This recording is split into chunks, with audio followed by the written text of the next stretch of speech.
only do I study urban warfare, but because urban warfare is where the most constraint on the use of force is, right?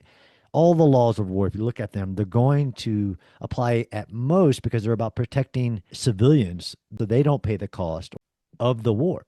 The idea you could have a number, again, because I do urban warfare, but I also have been dealing with these anti-war people who play in the numbers, they play in the laws, they tell people what the laws of war are and lie about them. Like Amnesty International came out with a report about Ukraine saying it was illegal for the Ukrainian defenders to be in the cities they were defending because it was putting the cities at risk.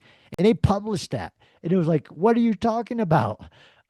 But there's so many categories here because it's Israel have joined up and formed this circle of lies and used every line like the genocide convention. So they don't care what the definition is.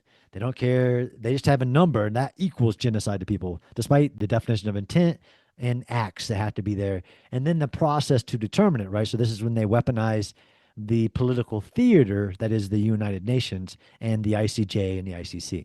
To finish off, it would seem to me that the ingredient that absolutely makes the current kinetic war that we've been talking about so unique is anti-Semitism. There's a willingness to believe things that no one would believe, or to at least pretend to believe things that no one would believe, because the state involved is the Yes. Jewish state. Absolutely. So I can point to the Iraq War, which I was a part of, where the same organizations like the Office of the High Commission of Human Rights, Amnesty International, Air Wars said awful things about American military.